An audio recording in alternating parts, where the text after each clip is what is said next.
আমরা জানি মাছ ভাজতে গেলেই কিন্তু বেশ অনেকটা পরিমাণে তেলের ব্যবহার করতে হয়। আবার কাঁচা মাছ অনেকেই খেতে পারেন না। তবে যদি জ্যান্ত টাটকা মাছ হয় তাহলে সেই কাঁচা মাছের স্বাদও হয় অসম্ভব ভালো। আজকে আমি আপনার সাথে একটি ফিশ কারির রেসিপি শেয়ার করব। গরম ভাতের সাথে যা স্বাদ অসাধারণ।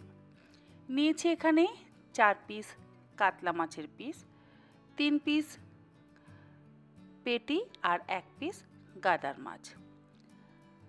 সামান্য একটু লবণ আর সামান্য একটু হলুদ গুঁড়ো মাখিয়ে মিনিট 5 রেখে দেব। ম্যারিনেট হতে হতে বাকি প্রিপারেশনটা করে নেব। রান্নাটা ভীষণই সহজ, সময়ও কম লাগে। হাতে যদি সময় কম থাকে তাহলে আপনারা সহজেই এই রান্নাটা কিন্তু করতে পারেন। আর এখন যা গরম পড়েছে, এই গরমে রান্নাঘরে দাঁড়িয়ে বেশিক্ষণ রান্না করতেও কিন্তু কারোর ইচ্ছে করে না। যাই হোক, লবণ আর হলুদ গুঁড়ো খুব ভালো করে মাখিয়ে নেওয়া হয়ে গেছে। এবারে একটা গ্রাইন্ডিং জারের মধ্যে নিয়ে নিচ্ছি ছোট সাইজের একটা পেঁয়াজ। পেঁয়াজটা চৌকো টুকরো করে কেটে নিয়েছি, আর খুব বেশি বড় সাইজের পেঁয়াজ কিন্তু ব্যবহার করবেন না।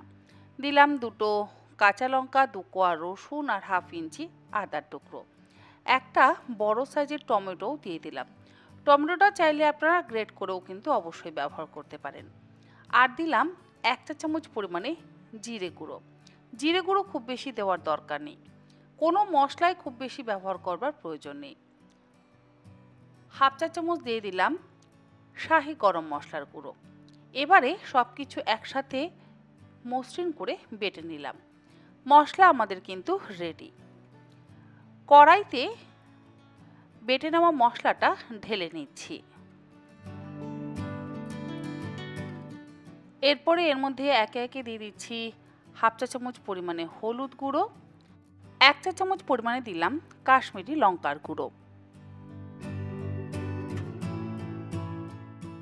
স্বাদ অনুসারে লবণও দিয়ে দিলাম, আর দিচ্ছি 1 চা চামচ পরিমাণে মাছের ঝোল মশলা। এই মাছের ঝোল মশলাটা আমার নিজের ঘরে তৈরি করা, রেসিপি অলরেডি চ্যানেলে কিন্তু দেওয়া আছে। আর দিচ্ছি 1 মুঠো ফ্রেশ ধনেপাতা কুচি। সামান্য একটু চিনি দিলাম, যেহেতু টমেটো ব্যবহার করেছি টক ভাবটা ব্যালেন্স করবার জন্য। 2 টেবিল চামচ পরিমাণে কাঁচা সর্ষের তেল দিয়ে দিলাম। এরপরে সমস্ত মশলাটা হাত দিয়ে খুব ভালো করে মেখে নেব। তেলের ব্যবহার কিন্তু খুবই কম করেছি। আপনারা চাইলে আরেকটু কম পরিমাণে তেলও ব্যবহার করতে পারেন, আবার চাইলে আরেকটু বাড়িয়েও তেল ব্যবহার করতে পারেন, যেটা আপনাদের ইচ্ছে। আমি 2 টেবিল চামচ পরিমাণে তেল দিয়ে মশলাটা খুব ভালো করে মেখে নিলাম। এরপরে মাছের পিসগুলোকে দিয়ে মশলা দিয়ে একসাথে ভালো করে মেখে নিচ্ছি। মাখা হয়ে যাওয়ার পর এর মধ্যে দিয়ে দিচ্ছি হাফ কাপ পরিমাণে জল। এবারে কড়াই ঢাকা দিয়ে গ্যাসের ফ্লেমটাকে লোতে করে দিয়ে 10 মিনিট আমি মাছটাকে রান্না করে নেব। আবারও বলছি, যারা কাঁচা মাছ খেতে পারেন না তারা হালকা করে মাছ একটু ভেজে নিয়ে এই প্রিপারেশনটা করতে পারেন। আর যারা কাঁচা মাছ খেতে পারেন, বিশেষ করে যদি জ্যান্ত কাতলা মাছ হয় বা জ্যান্ত রুই মাছ হয়, তাহলে এই মাছের কারির রেসিপি কিন্তু হবে অসম্ভব সুস্বাদু। অবশ্যই জ্যান্ত মাছের স্বাদ তো আলাদা হয়। যাই হোক, আমি লো ফ্লেমে 10 মিনিট রান্না করে নিচ্ছি।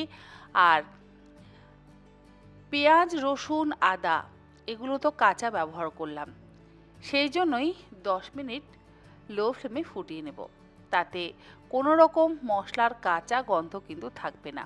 আমরা কাঁচা সর্ষের তেল ব্যবহার করেছি, ধনেপাতা ব্যবহার করেছি, সমস্ত কিছু যেহেতু একসাথে মেখে নিয়ে আমি মাছের ঝোলটা রান্না করছি, সেই জন্য কিন্তু কোনো মশলারই কাঁচা গন্ধ থাকবে না। তাই মশলার পরিমাণও খুব অল্প ব্যবহার করা হয়েছে। আপনারা চাইলে রসুনটা 1 কোয়াও ব্যবহার করতে পারেন। যাই হোক, আমাদের মাছের কারি বা মাছের ঝোল কিন্তু রেডি। দেখুন, রংটা ভারী সুন্দর হয়েছে, আর অবশ্যই খেতে তো দুর্দান্ত হয়েছে। আপনারা যতক্ষণ না নিজেরা বাড়িতে বানাবেন ততক্ষণ কিন্তু একেবারে বুঝতে পারবেন না যে এই মাছের ঝোলের স্বাদ কেমন। আর যদি আপনারা আলু দিতে চান তাহলে লম্বা লম্বা করে আলু টুকরো করে কেটে নিয়ে ওই একসাথে মাখিয়ে নিয়েও কিন্তু এই মাছের ঝোলে বা মাছের গ্রেভিতে ব্যবহার করতে পারেন।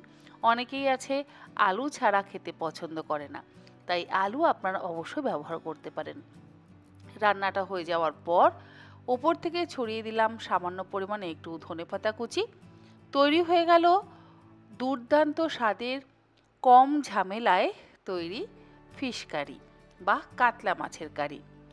রেসিপিটা অবশ্যই বাড়িতে ট্রাই করবেন, আর ট্রাই করে আমাকে জানাতে কিন্তু একেবারে ভুলবেন না। আগামীকাল আবারও তন্নির পাকশালাতে হাজির হয়ে যাব নতুন কোনো একটি ইন্টারেস্টিং রেসিপি নিয়ে। আপনারা সকলে ভালো থাকবেন, সুস্থ থাকবেন। ধন্যবাদ।